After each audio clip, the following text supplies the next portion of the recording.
Section 215 जो पाकिस्तान तहरीक इंसाफ से बल्ले का निशान ले लिया गया था, उसको चैलेंज किया गया था कि वो आइन से मुतसादम है आर्टिकल 17 से। इस तरह की इंट्रा कोर्ट अपील और 3 और दरखास्तें पेंडिंग पड़ी हैं। लार्जर बेंच बैठ नहीं रहा, ना ही लाहौर हाई कोर्ट के जजेस इसका फ़ैसला कर पा रहे थे और ना ही जजमेंट रिज़र्व हुई। अगर जजमेंट रिज़र्व हुई तो फिर सामने ना आ सकी। इस पर चीफ जस्टिस साहब को एक दरख्वास्त दी गई थी और इंट्रा कोर्ट अपील जो है वो मुकर्रर कर दी गई जस्टिस अनवारुल हक पन्नू और जस्टिस सुल्तान तनवीर के पास। उनके सामने ये बहस की, बताया कि लार्जर बेंच जो बन गया हुआ है, ये सारा मामला लार्जर बेंच के सामने रख के और जल्दी इसका फ़ैसला किया जाए। अदालत ने लॉ ऑफिसर से पूछा, उन्होंने कहा जी इस तरह की दरखास्तें पेंडिंग पड़ी हैं लार्जर बेंच के सामने। लाहौर हाई कोर्ट ने ये दरख्वास्त भी, जिसमें पार्टी सिंबल लेना, मखसूस नशिस्तों पर सीटें फराहम ना करना पाकिस्तान तहरीक इंसाफ को, इन दरख्वास्त को भी लार्जर बेंच के सामने लगाने का हुक्म जारी कर दिया। अस्सलामुअलैकुम, मोहम्मद अज़र सिद्दीक अपने प्रोग्राम मैच न्यूज़ के साथ हाजिर खिदमत है। 25 अप्रैल 2024 जुमेरात का दिन है। आई एम सॉरी थोड़ा सा लेट हो गया, लेकिन कोशिश करता रहता हूँ कि आप तक लेटेस्ट हालात और वाक़यात बताएं। लाहौर हाई कोर्ट भी बड़ा अहम था, जो एक्सक्लूसिव खबरें मेरे से लेंगे वो मैंने जो कि सारे और बड़े अहम इशू हैं, तीनों के तीनों बहुत ही अहम इशू है। प्रोग्राम के शुरू में आपने ख़ास तौर पर देख लिया होगा जो पार्टी सिंबल लेने के हवाले से बात है, जो मैंने मीडिया पे गुफ्तगू की, आपने वो सुन ली। और एहतसाब अदालत ने इमरान खान और बुशरा बीबी को 190 मिलियन पाउंड के केस के ट्रायल के दौरान रियासती इदारों और उनके ऑफिसर्स के ख़िलाफ़ सियासी इश्तिआल अंगेज़ मुतसबाना बयानबाजी से रोक दिया। अब ये देखें कि जो कुछ भी हो रहा है, और अदालत ने इशारतन भी इस किस्म की बात करने से मुलजमान को रोक दिया। अदालती हुक्म में कहा गया कि मीडिया सियासी इश्तिआल अंगेज़ बयानिए जो रियासती इदारियों और उनके ऑफिसर्स को टारगेट करते हों वो पब्लिश ना करे। पैमरा कोड ऑफ कंडक्ट का भी अदालत ने हवाला दिया है। यानी ये इमरान खान के बयानात की परेशानी, रातों को नींद ना आना, आप अंदाज़ा ये लगा लें कि ये मुसीबत पड़ गई है।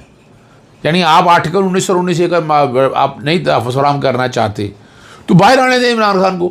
अंदर जो रखा कैद रख के, वो भी पहले आपको पता है क्या किया, बड़ी बड़ी दीवारें खड़ी कर दी, बड़े बड़े बोर्ड खड़े कर दिए, शीशे लगा दिए। इससे तो नहीं मसले हल होते ना, इससे तो सवाल ही पैदा नहीं होता। तो ये और लीगी रहनुमा ने जो जनरल बाजवा के बारे में दावा किया है और राना बिलाल की दरख्वास्त जो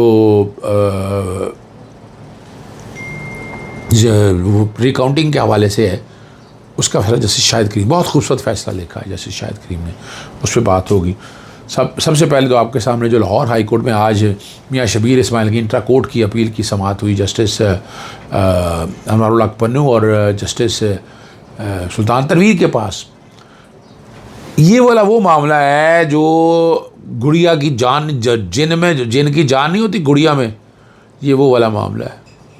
पार्टी इंतखाब लेने से जो पार्टी ने जहाँ तक पहुँची है और मखसूस रिश्ते नहीं मिली, ये वो वाला मामला है जो पार्टी सतह पे मैंने तो कहा था बहुत पहले। मैं तो दिसंबर में जब आया था तो आते ही मैंने सबसे पहला काम ये किया था, लेकिन उस वक्त कहा गया कि इसकी अभी ज़रूरत नहीं है। लेकिन मैंने इसको चैलेंज कर दिया था, जनवरी के अंदर ही मैंने चैलेंज कर दिया था कि सेक्शन 215 जो है, जो पार्टी सिंबल लेने का इख्तियार देता है, वो आइन से मुतसादम है आर्टिकल 17 से। मैं बार बार बैकग्राउंड पे, जो कि टाइम का मैं बैकग्राउंड पे नहीं चला रहा, लेकिन ये समझ लीजिएगा आर्टिकल 17 कहता है कि पार्टी, कौन सी पार्टी जो मुल्क की सालमियत के ख़िलाफ़ बात करे उस पर बैन, उसको डिसबैंड किया जा सकता है, उसको ख़त्म किया जा सकता है। उसके लिए वफाकी हुकूमत पहले ऑर्डर जारी करती है और उसके बाद पहले ऑर्डर जारी करती है, उसके बाद सुप्रीम कोर्ट। तो सेक्शन जो 215 है वो क्या कहता है कि जनाब अगर पार्टी के इलेक्शन नहीं हुए तो आप जनाब पार्टी ही ख़त्म कर दें। यानी वो सिंबल लेने की बात करता है। अब सिंबल लेने के कॉन्सिक्वेंस क्या हैं? अब ये सारी इंट्रा कोर्ट अपीलें फ़ाइल की हुई थी, ये लग रही अभी तक इस्लाम लाहौर हाई कोर्ट ऑर्डर नहीं कर सकी सारे मसले में। क्या वजह क्या नहीं, वो मैं तफसीलें अब तक बता चुका हूँ, मैं बार बार दोहराना नहीं चाहता। लेकिन आपको पता है ये सुना भी गया, केस बारहा सुना गया, सुन के ये भी आया कि आज फैसला हो जाना है, फिर कहा गया, फिर लगाने का कहा गया, ये केस नहीं लगा, फिर और कई दरखास्तें थी। तो ये सारा मैंने अदालत से कहा कि इसको ट्रांसफ़र किया जाए लार्जर बेंच के सामने। लार्जर बेंच भी बना था, 25 मार्च को बना, 16 अप्रैल की डेट, 16 अप्रैल को बेंच ही टूट गया, 2 जजेस को ट्रांसफ़र कर दिया गया। तो अब दोबारा लार्जर बेंच बनाने की बार बार मुतफरक दरख्वास्त भी दे रहे हैं, लेकिन लाहौर हाई कोर्ट में लग नहीं रहा। ये जहन में रख लीजिएगा, मेरी तरफ से कोशिश पूरी है। और ये अगर केस में जीत जाता हूँ या हम जीत जाते हैं तो पाकिस्तान तहरीक इंसाफ मैदान में आ जाती है। मैं फिर बता दूँ, मैदान में आ जाती है। आज फिर लॉ ऑफिसर से पूछा, उसने कहा जी उन्हें भी कोई एतराज़ नहीं है, तो ये लार्जर बेंच की तरफ चला गया। तो लार्जर बेंच में इंशाअल्लाह अज़ीज़, और मैंने लंबा नहीं है बहस में, एक दिन में बहस करके ख़त्म कर देना। और ये कोई बहुत लंबा चौड़ा इशू नहीं है, इसमें मैंने बहस भी की, कुछ जगह जजमेंट रिज़र्व, लेकिन जजमेंट रिज़र्व नहीं, ये आपके सामने खुलासा है। दूसरा अहम मामला जो है वो बड़ी, ये छोटा इशू नहीं है। फराज शहज़ादी, इमरान खान साहब, बाकी मामलात की वजह से कितना इमरान खान पे प्रेशर डालने के लिए, बुशरा बीबी पे प्रेशर डालने के लिए झूठे मुकदमे बनाए। नैब का अभी तक कुछ केस निकला, आप बता दें, कोई FIA का बता दें आप, एंटी करप्शन का वो पर्चा खारिज हो गया, मैंने खारिज करवा लिया था। फिर मुख्तलिफ पर्चे मुलाजम उठा लिए, तकरीबन महीना 1.5 महीना मुलाजम उठाई रखे। फिर एक मुलाजम जो था वो इमरान रियाज से पहले का उठाया गया और इमरान रियाज के बाद में छोड़ा गया, उसको पास रखा उन्होंने। बाद में उसकी एक ऑडियो वीडियो जाली सी बनाई कि जनाब ये बंदा है, इसके सामने पैसे लिए नहीं। ये इस हद तक तो फ्रॉड किया सारे में। फिर क्या किया, जब ये काबू आना, तो पिछले साल मई में बच्चों ने बाहर जाना था और टर्की विजिट के लिए, तो दोनों का नाम उन्होंने डाल दिए PCL में। वो चैलेंज किया, उन्होंने कहा अभी आप पहले कमेटी के सामने। लाहौर हाई कोर्ट ने एक ऑर्डर पास किया, हम चले गए। उन्होंने कहा जनाब बच्चों के नाम प्रॉपर्टी को ख़रीदी हो सकती है। अब यही सवाल जब जस्टिस अनवारुल हक पन्नू और जस्टिस सुल्तान तनवीर की DB में आया, उन्होंने अदालत ने पूछा कि कौन सी प्रॉपर्टी है, बताएं ज़रा तफसील। कोई प्रॉपर्टी नहीं है, बच्चों के नाम है ही कुछ नहीं। आज अदालत ने मुल्क से बाहर जाने की उन्हें इजाज़त दे दी। फराज शहज़ादी के बच्चों की बात कर रहा हूँ। यानी इस हद तक यहाँ बदमाशी, इस हद तक आपकी चीज़ें कंप्रोमाइज़ हैं कि आपका वज़ारत दाखिला जो है वो पॉलिटिकल विक्टिमाइजेशन में शामिल है। और नैब, FIA, ये तमाम इदारे जो है ना, ये यूज़ हो रहे हैं, ये इस्तेमाल हो रहे हैं। ये इस निज़ाम के सामने ये सारा कुछ हो रहा है। आप यहाँ से अंदाज़ा लगाएं कि हालात और वाक़यात क्या हैं। मैंने जो मेरी मीडिया से गुफ्तगू हुई वो सुन लीजिएगा। दफ़ा 144 जो ज़िमनी इलेक्शन के दौरान लगी है, उसको चैलेंज कर दिया गया था। जस्टिस फ़ारूक हैदर साहब के पास कल समाअत के लिए आई, आज जस्टिस शाहिद बिलाल साहब के पास आई है। उस दरख्वास्त पर अदालत ने आइंदा समाअत जुमेरात रख दी गई। अदालत को बताया गया कि दफ़ा 144 का नफाज इलेक्शन के दिनों में, और ये रिट में भी बताया गया है कि नहीं लगाया जा सकता। आर्टिकल 218, 15, 16 और 17 इस बात की इजाज़त देता है। आइंदा जुमेरात को अदालत के सामने इस केस की समाअत होगी। आगे आपको लेके चलता हूँ।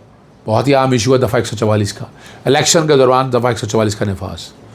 जनरल इलेक्शन के टाइम भी चैलेंज किया था मैंने। 6 फरवरी को फैसला लाहौर हाई कोर्ट के बारे में मेरे एतराज़ात हैं कि लाहौर हाई कोर्ट मेरिट पे उस तरह काम नहीं कर रही जिस तरह होना चाहिए, जो मैं समझता हूँ। यानी मैं समझता हूँ बहुत जल्दी फैसले होने चाहिए, नहीं फैसले हो रहे, और बार बार मुझे मीडिया पे आके गुफ्तगू करनी पड़ती है।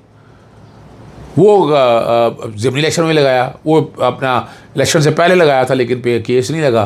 केस लगा इलेक्शन के बाद, तो जनाब जस्टिस फ़ारूक हैदर से जस्टिस शाहिद बिलाल असर के पास ट्रांसफ़र होकर आ गया केस। ये वहाँ ट्रांसफ़र, उनके पास केस आया। अब उनके पास जब ये केस आज सुना, तो मैं, चूँकि इन केसेस में मसरूफियत थी मेरी, मैं जा नहीं सका उनके साथ। उन्होंने अगली जुमेरात के लिए सेक्शन 144 का, लेकिन लग नहीं सकती 5 या 5 से ज़्यादा अफराद के हवाले से।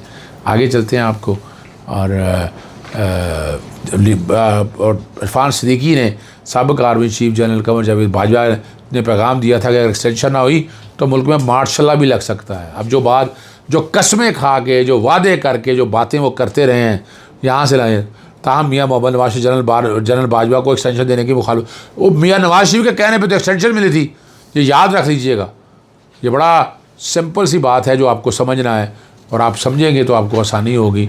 वरना तो मसाइल बहुत से हैं ना, बहुत से प्रॉब्लम है, बहुत से दिखते हैं, ये समझना है आपको। अब मैं आपके सामने आखिरी जो बात मैं लेकर चलता हूँ वो ज़रा समझ लीजिएगा। बड़ी बहुत ही अहम मामला है कि जो कुछ पाकिस्तान तहरीक इंसाफ फेस कर रही है, जो कुछ देख रही है, उसकी ज़िंदा मिसाल आपके सामने राना बिलाल है। जिनकी दरख्वास्त पे NA 81 गुजरांवाला, जिसमें जो है ना रिकाउंटिंग हुई थी ठप्पे लगा के, वो जो शायद की जारी कर दिया, उनका 47, 48 और 49 फॉर्म जारी होने के बाद वोटों की गिनती का दोबारा हुक्म नहीं दिया जा सकता। इंतखाबी अमल या इलेक्शन प्रोसेस के दरमियान वोटों की गिनती का नोटिफिकेशन जारी हो सकता है। इलेक्शन कमीशन का वोटों की दोबारा गिनती का नोटिफिकेशन कानूनी असर नहीं रखता। और कलअदम करार दे दिया इसमें पाकिस्तान सुन्नी इत्तेहाद कौंसिल या पाकिस्तान तहरीक इंसाफ के जो हैं वो वापस अपनी सीट पे आ गए। ये है वो बड़ी बात, यानी ये ज़्यादती, और ये बहुत से लोगों में हुआ, और ठप्पे लगा के डबल मोहरे लगा कर ये सारा प्रोसेस किया गया। इजाज़त चाहता हूँ। अस्सलाम वालेकुम, अल्लाह हाफ़िज़, पाकिस्तान जिंदाबाद।